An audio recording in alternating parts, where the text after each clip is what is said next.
This podcast has been brought to you by GM Moving, part of Greater Sports. We're here to help the people of Greater Manchester get moving and to improve lives through physical activity.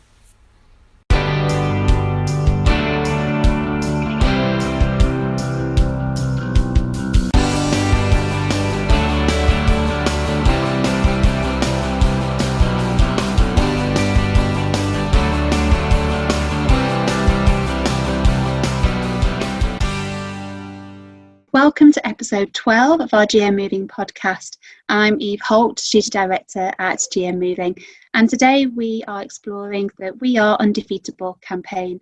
This is a national campaign to support the 15 million people who live with one or more long-term health conditions in England. The campaign was launched in August 2019 by Sport England and the Richmond Group. It aims to help those with conditions such as diabetes, cancer, arthritis and Parkinson's to build physical activity into their lives. The campaign inspires, reassures and supports people to be active, sharing the stories and journeys of people living with a variety of health conditions. This is especially important during the current COVID pandemic, which is having a more pronounced effect on the activity levels of those with long-term health conditions. So I'm looking forward to our conversation with Michelle and with Ross. Hi, so welcome Michelle and Ross. Thank you for joining me. So coming to you first, Michelle, will you just introduce yourself and your organisation? Hi, yes, I'm Michelle Roberts and I'm the Physical Activity and Health Programme Manager for the Richmond Group of Charities. So we're 13 national health and social care charities that are working together to support people with health conditions to live as well as possible and to get the health and care support that they need. Hi, Ross McGuigan, Senior Physical Activity Officer at Life Leisure. We're the leading leisure trust and operator within Stockport, Greater Manchester. And we have a specific team, now known as the Active Community Team, who deliver sort of wide-ranging physical activity programmes and initiatives across the borough. So brought you both on today to talk about the We Are Undefeatable campaign and movement.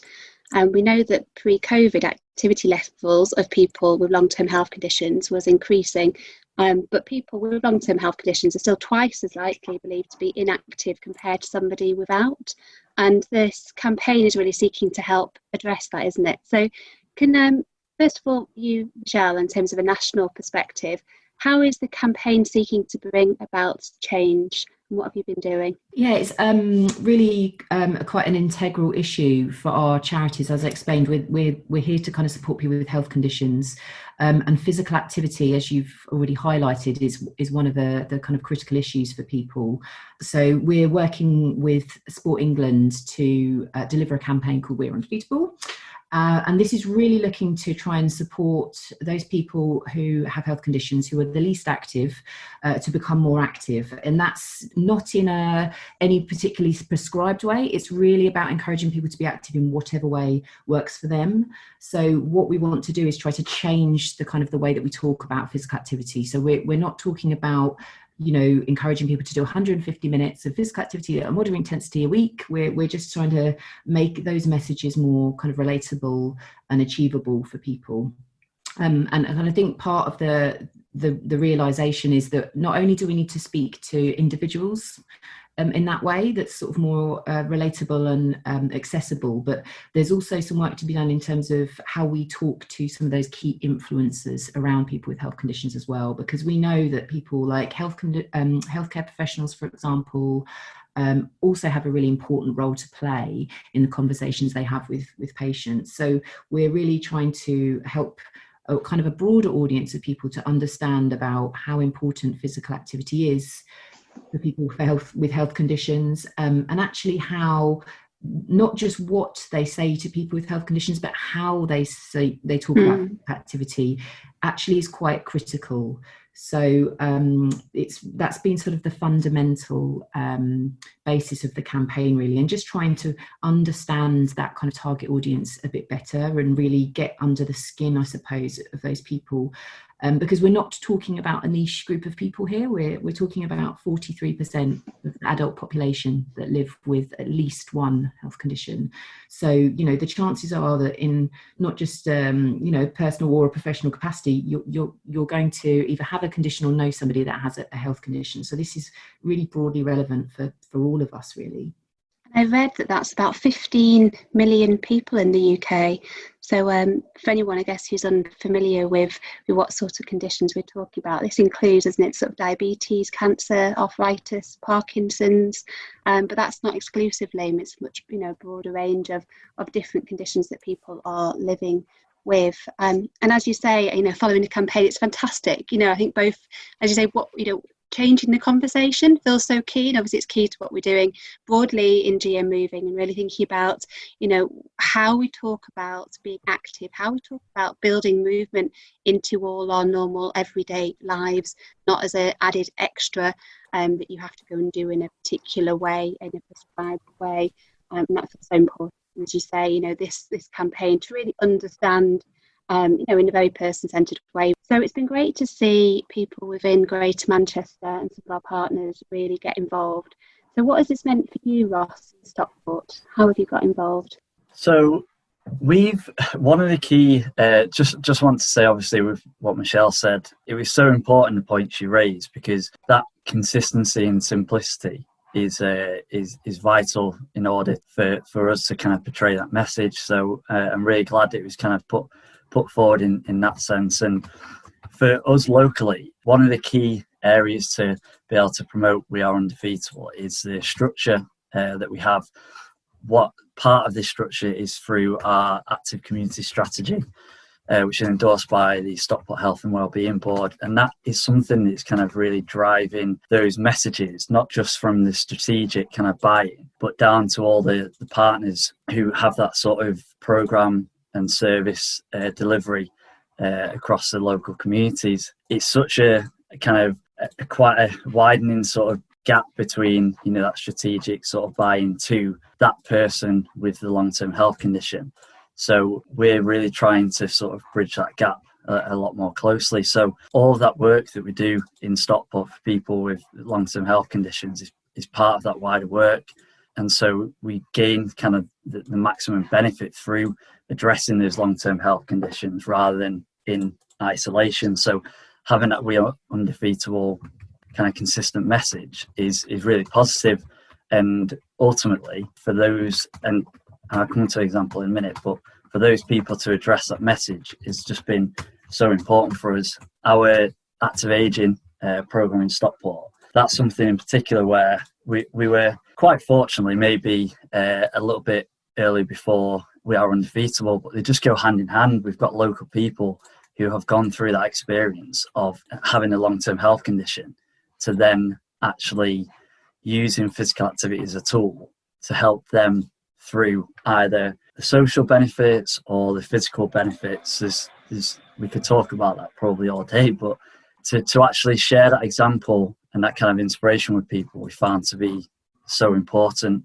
So we're kind of continuing to do that really over this time and over, the last 6 months, for example. So that's the simplicity of the messaging then, and consistency as well, which you point to as being really important, and the way that the campaign absolutely draws on, doesn't it, people's stories of their journeys that they've made, which is so powerful, as you say, in really bridging that gap that often exists between sort of the strategic leaders and then people living in places and making that connection. And is there anything in particular that you would add to that, Ross, in terms of how you've then really engaged partners across health?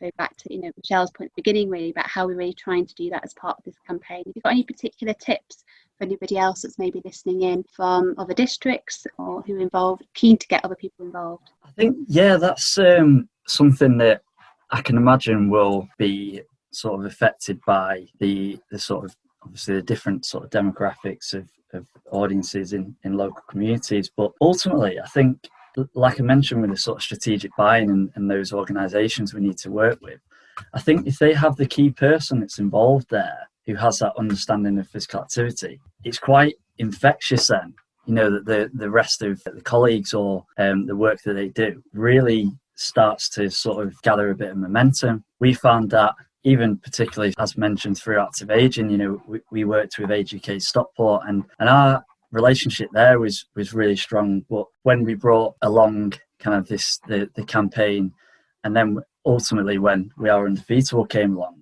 we were really kind of given that freedom and flexibility, because our kind of networks of channels of people in the community was really sort of wide ranging. So, it might not be best positioned that Life Leisure at times would be able to promote that message. However, for the engagement that Age UK Stockport has, we could then kind of expand on that, and we'd sort of provide a service for them, and they may have kind of volunteers or peer mentors that would really build up that relationship with the individual, maybe going through the program, and we'd have quite a wide ranging offer that would supply hopefully that need for people. And ultimately, when they come into kind of the physical activity, it needs to be fun, it needs to be enjoyable, and it needs to be social. And it probably gets mentioned quite a lot, but the first step for that is really important. A lot of that starts to kind of come into fruition, after they start experiencing it and feel a bit more comfortable. So that first step for people is sometimes more complicated than we think, really. So we try and guide them in kind of the right way and support them, but not just through Life Leisure, but through some of the key partners that have been involved in kind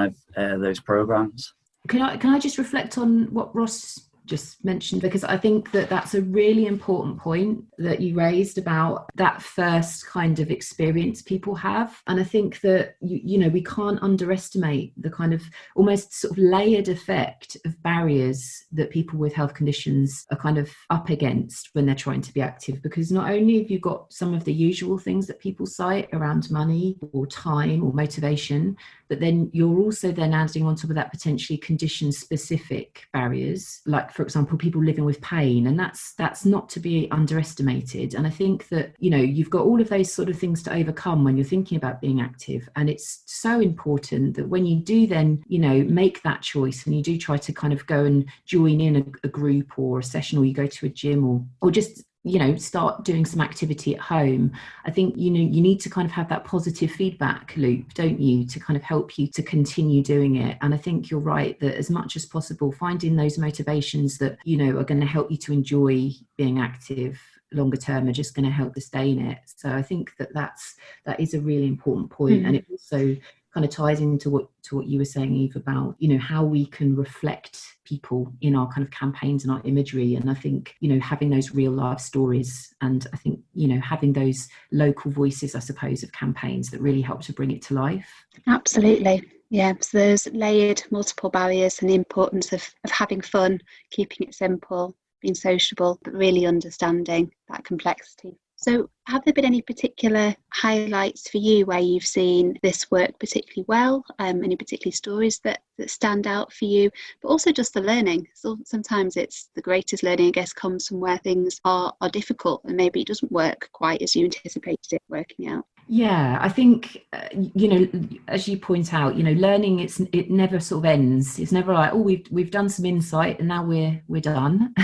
It's always an ongoing process. And that has been really, really fruitful for us, undertaking the level of research we have that's kind of helped to bring the campaign to bear, I suppose, and to get it going, and that we continue to make sure that is underpinning all of the work we do. So I think certainly that level of insight is a real highlight. But I guess the other reflection I would have is just, the way that so many organisations and people have got behind the campaign. It really, for me, that's something that's quite special. So the number of charities obviously sort of supporting it, along with Sport England and agencies, but then at a local level as well, we've just seen such an amazing groundswell, I suppose, of people really kind of getting behind this. And that to me is a real positive, because I think that is the only way, working in collaboration, that we're really going to tackle this issue. And I think, just to go back to the point about,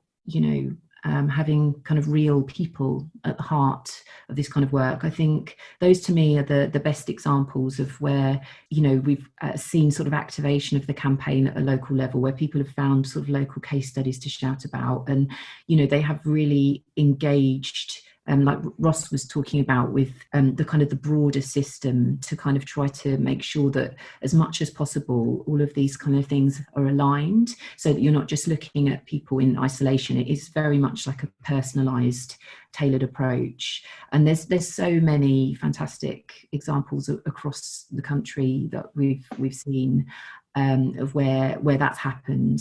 And I think one thing that I guess is quite interesting that I did want to just sort of highlight was when we first launched the campaign last year, one of the things that came out as a result of the TV ad that we ran for 6 weeks was that we had an interesting response from people around the people that were featured in the ad. And somebody on Twitter, I will remember this sort of stuck with me, they said that if they can watch somebody on television inject themselves with insulin, then they can go to a restaurant or they can go to their friend's house and they can do it as well. And they'd always been absolutely terrified. And to me, that's something where the campaign is helping to take this beyond a physical activity message. And it's actually about the visibility of people living with health conditions or disabled people, and it's people being seen and heard. And I think that's a really important point, and never more so than right now, I think.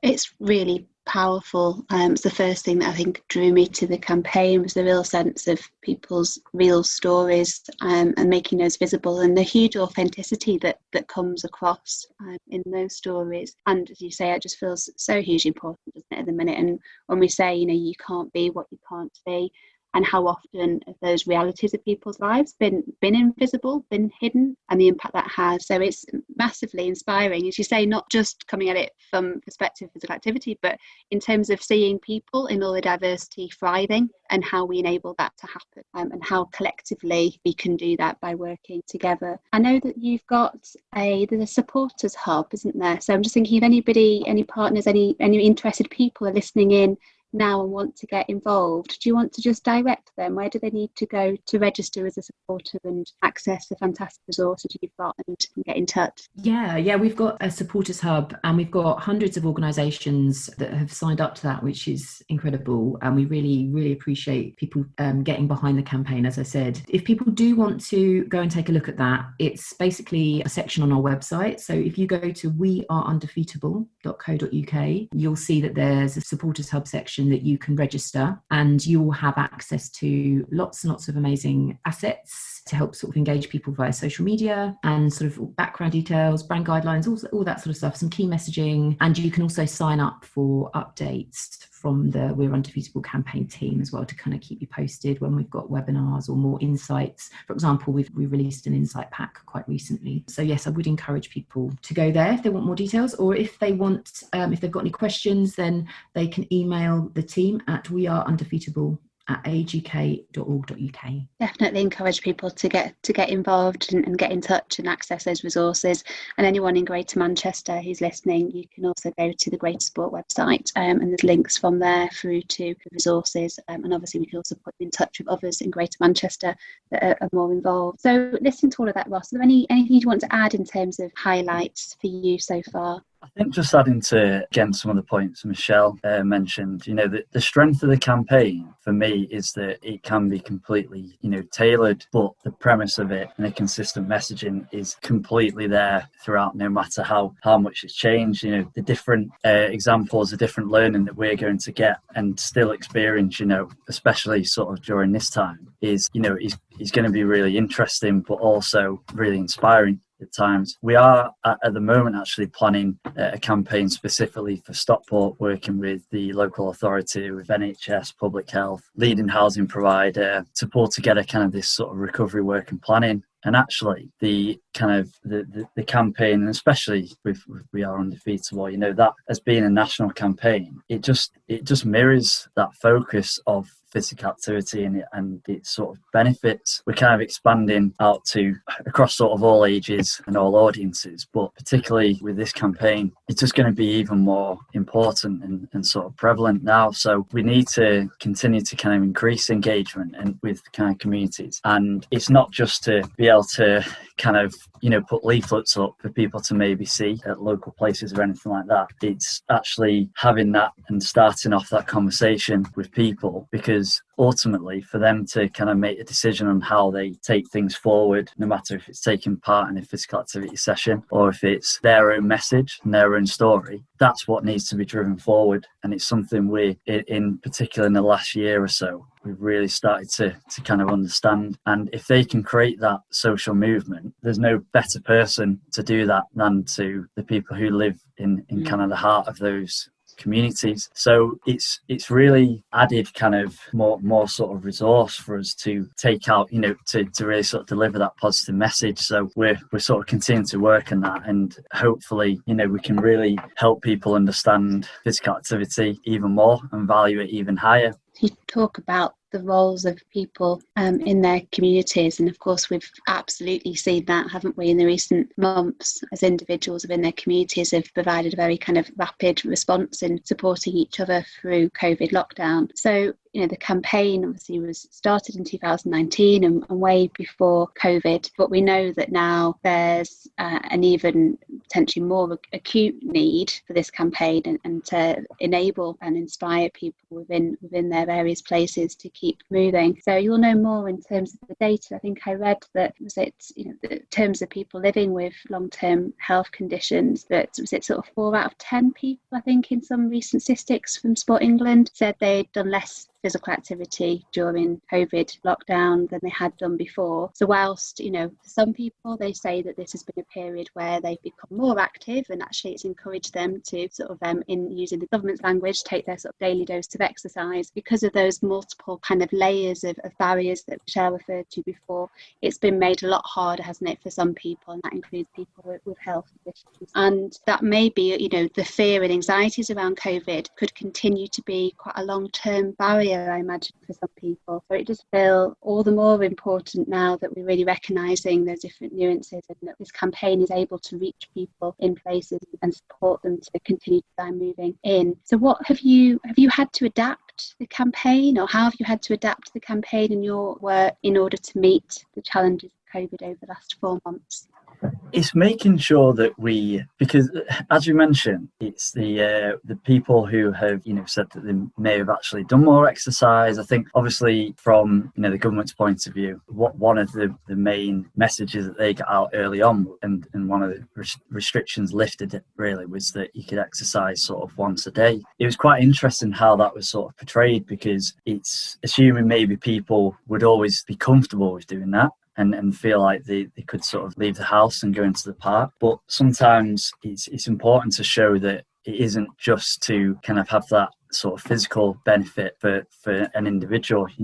A lot of people do it for the social and kind of emotional benefits as much as it is of a physical benefit to that individual. So we've kind of, as Life Leisure, tapped a little bit more into sort of the digital side of things, and made kind of offers there that will hopefully be that motivator to allow people to sort of join in and enjoy that through the likes of Zoom and Facebook and kind of live sessions, but having a resource on the likes of YouTube and things like that. But our kind of concerns were mainly always around all the instructors and kind of the people, the sort of the front line side of things that are just so key to it all, and you realise how much more important they are, because their relationship building and rapport they build up is the motivator for many people. So we've thought quite long and hard about that sort of messaging, and the thing with We Are Undefeatable alongside our kind of localised campaign is that again we have that flexibility to sort of change it so that we can adapt to this time that no one ever thought would sort of happen. So hopefully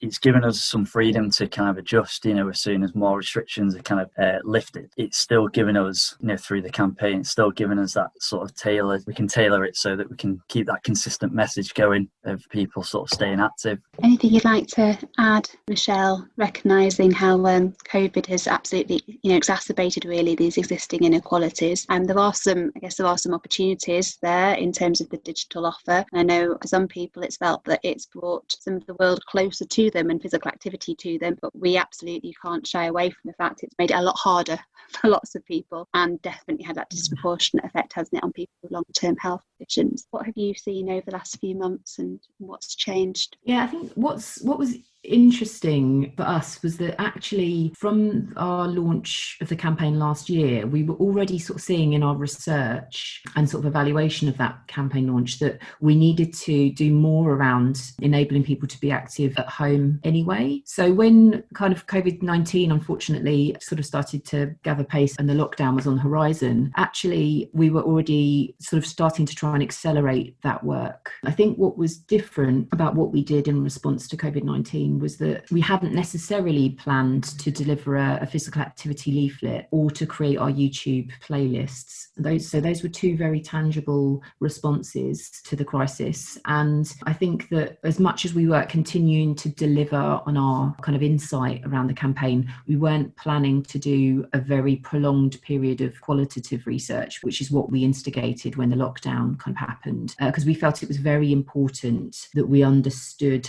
how the campaign was relevant at this time and what the new challenges might be for people and how we could best tailor the campaign to support people, because it was just obviously so unprecedented. We just didn't know quite how people would be feeling. I think, to go back to your point, one of the issues I think we've seen is that there is a real risk of digital exclusion at the moment, and sort of the kind of isolation that we already know exists being exacerbated. So that was one of the reasons why we really wanted to create a leaflet with 15 ways that people could be active at home that were quite low level and sort of, the usual kind of tone of voice of the campaign, very encouraging, supportive, and then also focusing in on those kind of real life case studies that we've got of people, how they've adapted their activity to respond to COVID-19. So we're really pleased to be able to do that. I think, to your point, Eve, activity levels clearly have fluctuated a lot over the last few months, and you're right. I think 1 in 4 people with health conditions have been doing less activity during lockdown, and a quarter just not doing even 30 minutes a week. And I think that there's been a huge amount of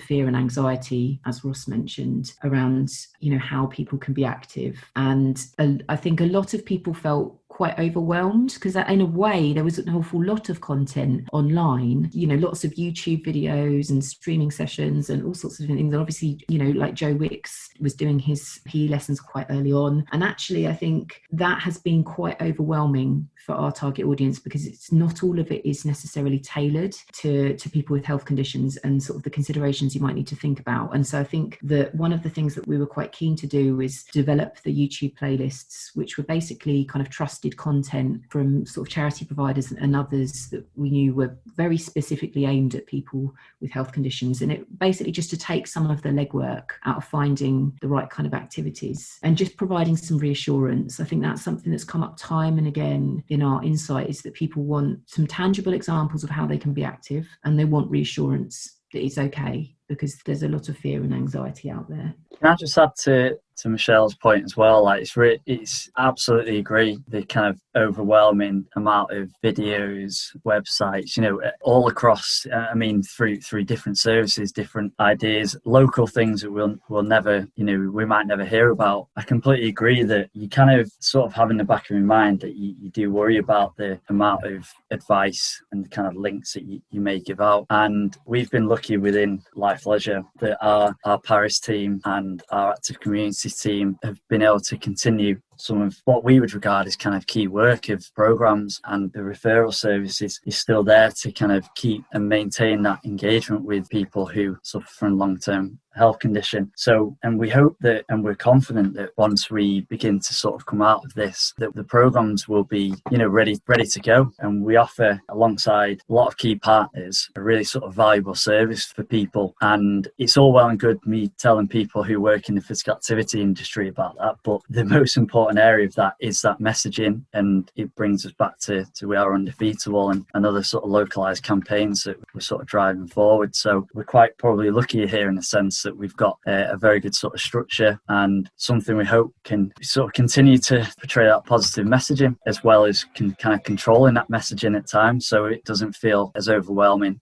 That intentional and kind of structured process of filtering and tailoring to build sort of far more created, trusted, to create far more trusted content to provide that reassurance has just felt so incredibly important. And as we, I guess, talk about now building back better with intent, what does that look like for you in the future? What are your ambitions going forward as we try and design physical activity into this kind of new norm for everybody? I think we, as mentioned before, we have the active community strategy, and alongside kind of our work and the partners' work and that kind of forum of organisations that aren't necessarily all physical activity focused, it's sustaining that physical activity movement. We have to continue that beyond this sort of time, and obviously that was always a goal for kind of organisations around the table, but we definitely need to sort of sustain that. And how has it changed for people in sort of short, medium, long term, and how can we play actually a huge role in sort of this recovery period? Because we obviously are confident enough to say that we feel like it does hugely, but it's maybe not on kind of high-end sort of agendas nationally. So we really want to make sure we strengthen that message. And it's not, as Michelle touched on, it's not just for organisations to put out kind of that type of digital offer or anything kind of hands-on that is high intensity and becomes very sort of unmanageable. It's going to be quite different for people across the board, and especially with people with long-term health conditions who might kind of have a little bit of fear around engaging with some form of physical activity. But we're there to help support them through that, and we're there to help them make that manageable and set small goals no matter what exercise they could do. So we're going to do all we can to make sure we make it very personable and kind of join them on that journey forward to valuing physical activity and making it become, a habit for people across Stockport in particular. I'd 100% echo that, Ross. I think that you're absolutely right. The sort of the sustaining the physical activity movement is something that's just so important, and it is doing that beyond kind of traditional physical activity partners. And I think in sort of Manchester, you guys have been a fantastic example of that, how you're working across a kind of a whole system to bring lots of different partners together to talk about this as a holistic approach. And I think it just goes back to what you were saying at the beginning, Eve, about normalising physical activity and how we try to make sure that inclusivity and accessibility are at the heart of that. I think that in terms of how we look to build back better, we can't underplay the importance of that. And I think we're all very aware of the fact that health inequalities have become just even more exacerbated, I suppose, in the current climate. I think we already knew that was quite a significant issue. And so we really must ensure that we're making our physical activity as accessible to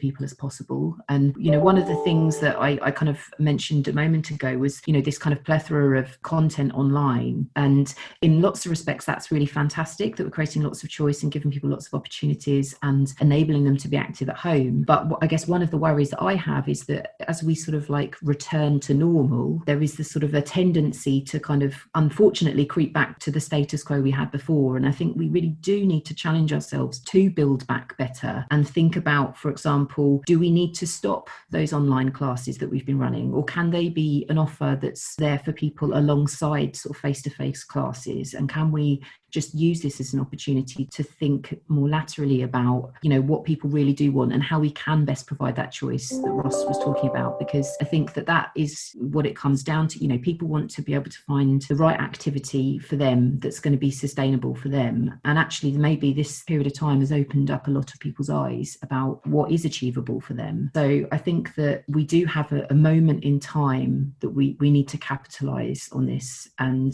I think that this sort of awareness of the importance of physical activity, actually that has become even more apparent through the COVID-19 pandemic. So I think that we need to kind of make sure that we kind of galvanise ourselves together to really make the most of this opportunity. Completely agree. So how we design it into the day-to-day for everybody, and providing these choices and this grab, I guess, this moment in time really when things have been a bit shaken up, and very tragically for lots of people, to think about what this new norm looks like. And as you were talking, I had an image actually of my granddad in my head, and thinking about his last probably 10 years really. I remember watching what felt like at the time a sort of closing down a bit of day-to-day life. So he stopped going to play pool because it just felt a little bit too difficult, and then sort of took away some of he loved gardening, but that started to feel a bit too difficult as well, and things that absolutely enabled him to go about day to day and build movement into his day to day started to shut down on some aspects of life and things that really, really mattered to him. So the priority there wasn't around keeping active, but by closing down those opportunities to be sociable, to take notice, to enjoy the birds, enjoy the flowers, and at the same time his own levels of movement day to day gradually kind of slowed down. And I remember having quite a challenge at the time in the various people that were supporting him and working with him, and really going, no, we need to be, these things need to be sustained. These are the day-to-day small things that absolutely make life rich and matter to people, and how hard it can be to hold on to those things particularly when we're in times of austerity, and when people have felt that these things are seen as a luxury. They're not seen as part of, something that everybody should be able to access day to day. So, those very real opportunities that we have, don't we? It's just part of normal every day to get about, to move, and far more, than just being active. That's kind of embedded in them. So are there any other tips? To know that the leaflet that you've got, the 15 ways, provides some of those very sort of simple ways in which we can move more and have a sense of achievement. Is there anything else in particular that you would suggest to anybody or organisations that are supporting people with long-term health conditions to enable them to move more, and as part of it is just recognise what matters to them in their day-to-day? Yeah, I think that you totally hit the nail on the head there with that example of your granddad, because one of the things that comes through all the time in the insight with our kind of target audience is that feeling of loss. And it isn't necessarily, as you say, about the physical activity per se. It's about that wider stuff that is all of that stuff together enriches your life. And I think that when you're thinking about trying to help people to keep active, helping them to find out what that motivation is for them, and that's going to be a very personal thing, I think that's really important. And it might be that it's still being able to go and play pool with your friends, or play with your grandchildren, or go for a walk once a week with friends. I think a lot of it is kind of bound up in sort of social connections a lot of the time. But I think getting people to reflect on that is a really helpful way of trying to get people to understand how they can build physical activity into their day-to-day life. And I think that for a long time, people have thought physical activity equals wearing lycra or going to a gym. They've probably got a lot of images in their head. And I think there's one thing that we want to do with this campaign, and that supporters can do to help us, is consistently try to support people to find ways to be active that work for them. So dispel this myth that it has to look a particular way. It could be that you're putting the kettle on for a cup of tea and you're going to have a little dance around the kitchen, or while you're watching your favourite TV show, you're going to stand up and sit down, or you're going to walk up and down the stairs a few times. There's lots of little ways that you can try and build activity into your kind of day-to-day routine. And I think what's really important from my perspective is, you kind of start slowly and you build up to those things, work at your own pace. And you know what, if you're not having a good day, don't beat yourself up about it. I think there's sometimes a lot of pressure that, you've got to do it every day, you've got to push yourself. And yes, okay, sometimes we do need to give ourselves a little bit of a nudge, but sometimes we also just need to recognize that today we might need to adapt what we're doing because we're not feeling right. And I think that's okay. And people need to hear that reassuring message to be able to kind of feel confident to keep going despite the ups and downs. There's an element of play that I had in my mind when you described that, and how just been thinking about, the last few months. One of the things that feels like it's easily fallen out of our lives really has been any element of play. And as you say, those little moments where you just, have a little dance or a little song, or you just find those little moments of joy, that there isn't a sense of a need of purpose, but we all need that, don't we, as human beings? And I think sometimes we associate that word with children, but actually it's about all of us for the whole of our lifetime, and how we kind of, particularly now, I think a lot of us are longing for a little bit of play again in our lives, and it brings that bit of joy. So On that note, last question is a bit more of a personal question really, about how do you like to move, and has that changed for you in any way during COVID lockdown? It's definitely changed for me, knowing that obviously, particularly sort of team sports, had to take a step away from it. Was in one hand, obviously, we're quite sort of sad about it, but at the same time, respectful of what we needed to do. So for me, I was able to probably do what a lot of people typically have been doing, and kind of doing some home workouts, staying motivated with that, but actually speaking to people about doing that as well. And it was just a point I was going to raise. I mean, Michelle articulated it perfectly, and it's the point around kind of that social element that hopefully people have found those opportunities to do that as well. If it's been a Zoom, it's just been talking over the phone or anything like that, or as restrictions have been lifted, going out into the park, been playing a bit of tennis, a little bit of golf. So it's been nice to be able to sort of do that as well. But, if you surround yourself with people who do physical activity, it really personally helps me. And I hope that people understand that can help them too. If they're not maybe currently engaged in physical activity in sport or anything like that, to be surrounded by people who do that is really important. But you've got to, for me, I try and sort of understand that broad spectrum of maybe where people are completely sort of disengaged from physical activity to those who are, maybe doing it at a higher level and probably do it daily for, a couple of hours or so. But, if you feel like you don't have the answer for those who may not do it on a daily basis, just think about who their influences are, and think about, sometimes it's actually staring people right in the face. If they have a dog, it might be that they do a little bit more of a brisk walk with the dog or anything like that. So, I've always been thinking about that because it's a crossover with my work, but this has certainly allowed me probably to have a little bit more time on certain days to do some of that activity at home. So that's certainly been keeping me going. And like I mentioned, the restrictions being lifted have allowed me to kind of get back to some of the sports I enjoy doing. Yeah, it's been quite interesting over the last few months, because I live with a long-term condition myself, actually. And so what I've found over the last few years is that I've kind of already had to adapt some of the ways in which I'm active now. And so in some respects, this hasn't been too different for me, because I already do quite a bit of activity at home, and walking is really, really good and beneficial for me. So I think that the daily walks that I've been doing over the last few months, I think they've kind of been my lifeline in a lot of respects, because I've been lucky enough to be able to leave the house, unlike some people, and just to be outside and appreciate what's going on around me, enjoy kind of nature and things like that. I think that's been, really, really important. I think one of the things that, was a bit of a blow was that I usually love to go swimming, and that's obviously been off the cards. And I mean, I'm looking forward to hearing when facilities are going to be reopening again. But I think, it's just been one of those things, you're kind of adapting to the things that that you enjoy, and you kind of try to build those into your day to day. And I don't mind confessing that sometimes when I'm on video conferences and I'm off screen, I'm doing some of those movements that are in our